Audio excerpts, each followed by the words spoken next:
Hi, and welcome back to week 2 of the Evolve Nutrition Foundation program. So last week we talked all about water, and hopefully you all did really well meeting your water goals. Hopefully now you have a water bottle that goes everywhere with you, and hopefully you're a lot more hydrated than you were when I talked to you last week. So I always like to add something before we start to shift other things. So last week we added water. This week we're still going to be on the topic of beverages, but what we're going to be talking about is sugar-sweetened beverages. So unless you live under a rock, you know that sugar in excess is not good for you. And everybody says sugar's everywhere. How do I avoid it? How do I get away from it? How do I not eat as much of it? So we're going to talk a little bit about that today. So first off, let's just break it down. What is sugar? So sugar, it comes from carbohydrates. All carbohydrates will eventually turn into sugar in your body. Sugar is used for our brain, our muscles, basically every single energy process in our body. And sugar, carbohydrates, come from any sort of grain, starchy vegetables like potatoes or pumpkin, corn, peas, things like that. Also comes from fruit, some dairy also, and then any other sort of sugary type thing like desserts or anything that you add sugar to, basically. So it is a really important thing. So we need it anytime you're in the gym. You're going to need it to do any of those really explosive things like jumping or sprinting. So it is really, really important to have and for our body to be able to make it sometimes and convert these things into sugar. But what's happened ever since we started mass distributing food is that sugar is now in everything. So if you look at, say, the back of your bread that's in your cupboard right now, you'll probably notice there's some sugar in that. That is besides the carbs that are in it. So, and what that means is that they've generally added sugar into it during the process of making that food. So sugar is naturally occurring in foods, but then sugar is also added in food. So that's the biggie that we're really talking about when we're like, oh, sugar's really bad for you. It's that added sugar. So natural sugar is found in all those things that I previously listed. So it's naturally found in fruit, as in fructose. It's naturally found in dairy, in lactose. It's naturally found in carbs, as many other different types of sugars that I break down in the article. So you can go through and look at all those, and you'll probably recognize a lot of those as well. So that's going to be the natural sugar. The added sugar is going to be when they're processing a food, say they're making oatmeal, Quaker oats, and you get the maple syrup kind. What's going to happen is they're going to start to either add maple syrup or flavoring and sugar into that food. So naturally, oats have carbs in them, but they don't really have straight sugar in them. So through the process, they're adding it. So now food labels are changing a little bit. So if you look at a newer label, you will see a breakdown underneath the carb section that says added sugars. And it'll tell you how many grams of added sugars are in that thing. And again, that's the thing that we're focusing on. That's the thing that I want you to start to limit a little bit. And let's just talk about how much are you supposed to have, what's okay, what's not okay. So we say that for men, you get 36 grams of added sugar per day. And then for women, you get 25, or generally a little bit smaller, generally don't need as much. And that's basically what's recognized as healthy.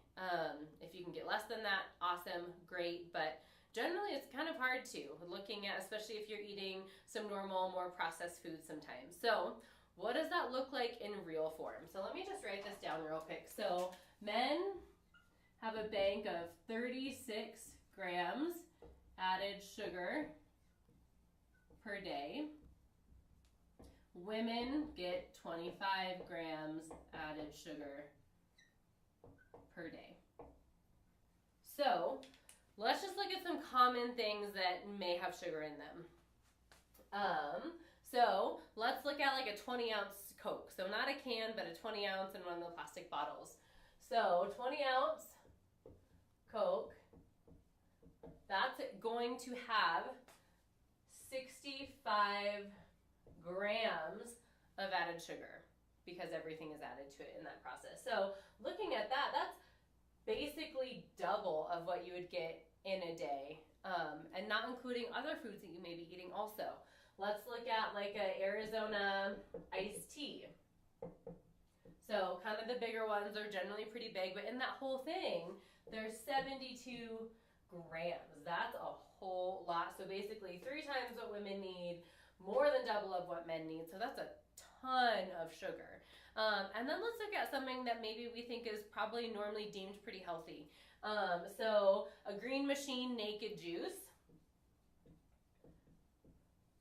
That is going to have, so a normal one in the whole container, that's going to have 53 grams of sugar. And so let's talk a little bit about that too. So obviously these things are just straight sugar added to it. So when we're looking at juices, what happens is during the juicing process is when, let's talk about this a little bit more. So when we look at carbohydrates, when we're eating a potato, when we're eating fruit, when we're eating things like that, they have fiber in them and other nutrients in them that takes longer for our body to break it down, basically. So it takes longer for that sugar to basically hit our system. But when we concentrate it in these different forms, you're taking all of those other things away. So there's not protein, there's not going to be any fiber, even in the naked juice, there's no fiber in that. There's a lot of nutrients, there may be vitamins and minerals in it, but there's also a ton of sugar. So if you were to actually have basically, say, one apple or one orange, let's take one orange, to make 1 cup of orange juice, so 1 8-ounce cup of orange juice, there's about 4 oranges in that. So that's a whole lot concentrated into one without any of the fiber, and fiber helps slow down the digestion process overall so you don't absorb things as quickly. So the main goal of what I'm trying to get at here is I want to see if you can start to identify some of the added sugars that are in your diet, so maybe on labels if you can, or just looking at some foods that might have them in them. So if you're looking at bread doesn't really need to have sugar in it. So looking at the backs of your labels, things like that, to help get an idea and get yourself comfortable with looking at those. But I want you to start to limit some of these added sugars. If you can, if you want to count things, you can try to stay within this realm. I generally try to say to stay below this if you can.